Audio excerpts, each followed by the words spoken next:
लेकिन एक सांसद के तौर पर, एक पार्टी अध्यक्ष के तौर पर राहुल गांधी लगातार प्रधानमंत्री के खिलाफ, आपके मुख्यमंत्री के खिलाफ हमले बोल रहे हैं और आरोप लगा रहे हैं घोटालों के। इस पर आप क्या कहेंगे?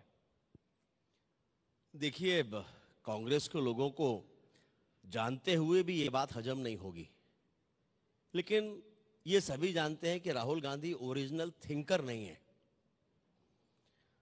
और किसी दल का नेता अगर ओरिजिनल थिंकर ना हो तो स्वाभाविक रूप से पार्टी के सामने बड़ी दुविधा होती है।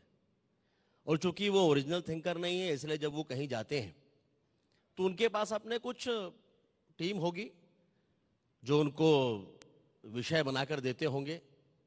अब राहुल जी की दुविधा यह है कि वो उसमें भी कंफ्यूज हो जाते हैं कि कहां उनको कौन सा विषय रखना है।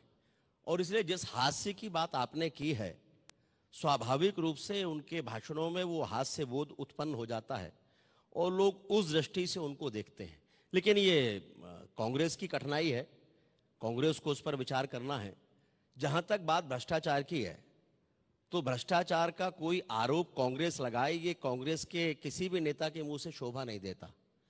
देश जानता है, दुनिया जानती है कि भ्रष्टाचार की जननी ही कांग्रेस है। कांग्रेस के समय पे जितने भ्रष्टाचार, जितने घोटाले हुए हैं, आजादी के बाद से अभी तक अगर हम एक बार इसको देखें तो दुनिया के किसी भी दूसरे देश में ऐसी मिसाल देखने को नहीं मिलती जहां एक ही पार्टी की सरकार रहे और उसके बाद इतने घोटाले और इतने भ्रष्टाचार के मामले हों। वहीं दूसरी ओर केंद्र में पिछले 4 साढ़े 4 साल से माननीय मोदी जी के नेतृत्व में भारतीय जनता पार्टी की सरकार है। एक कोई झूठा आरोप भी वो प्रमाणित नहीं कर पाए हैं।